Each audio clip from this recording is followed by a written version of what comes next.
ॾिसो रात FIR कटी आहे, अञा ताईं तकरीबकारी जी असांखे एविडेंस न मिली आहे.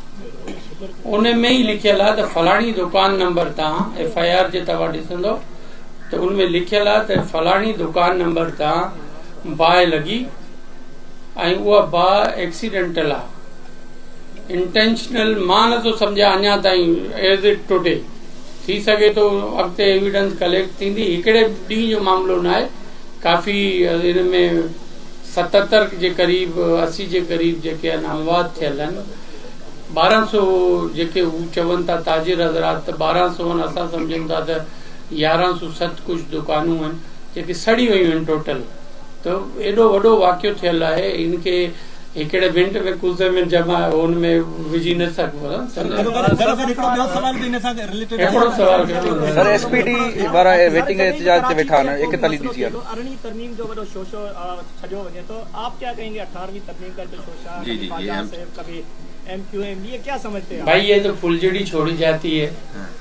भाई 18वीं तरमीम का कुल प्लाजा की आग से क्या जाए, वो के NFC अवार्ड अलाट हो जाएगा 18वीं तरमीम से.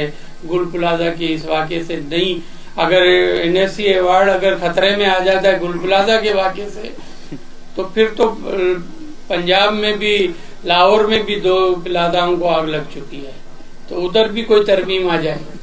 पेशावर में इतने वाक़यात हो रहे हैं.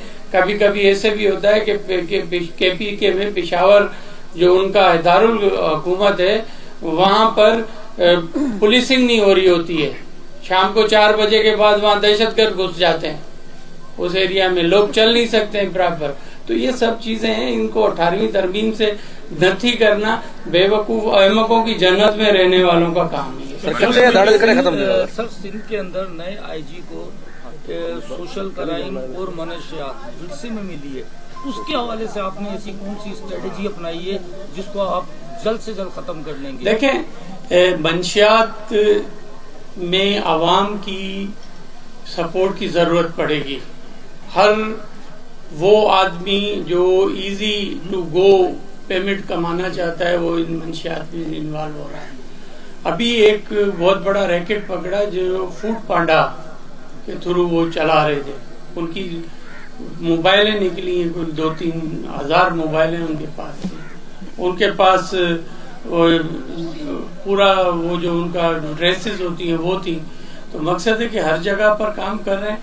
और जैसे अभी डाकुओं को खत्म कर रहे हैं इंशाल्लाह, इसको आपको पता है कि मरियम नवाज ने भी कल हमारी ऑनरेबल चीफ मिनिस्टर ने जिक्र किया है. शुक्र है कि उन्होंने एक्नॉलेज तो किया, सिंध को भी एक्नॉलेज किया है. और ये हमारी बड़ी अहम कामयाबी है कि हमारी रामिन साहब पंजाब की चीफ मिनिस्टर भी इसको एक्नॉलेज कर रही है.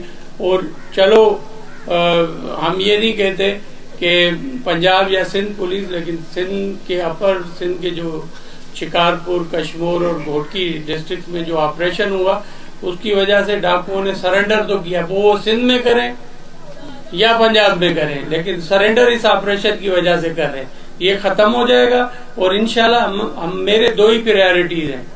एक ये डाकुओं को खत्म करना, अमनो अमान. दूसरा हमारा शहरी एरियाज में अमनो अमान, कच्चे के डाकुओं को खत्म करना. तीसरा मंशियात है. मंशियात जो हमारी अर्बन एरियाज हैं उसमें फर्स्ट प्रायोरिटी हमारी है कि हम हर घर से जो हमारी नौजवान नस्ल है वो तबाह ना हो, और उसके खिलाफ कार्रवाई कर रहे हैं. टास्क फोर्स बनाई हुई है. और मैं आज आपको ये बता रहा हूँ कि मुझे अगर किसी SP के खिलाफ भी कार्रवाई करनी पड़ी, अगर वो उसमें इन्वॉल्व हुआ तो उसके खिलाफ भी मैं कार्रवाई से घबराऊंगा नहीं. Thank you very much.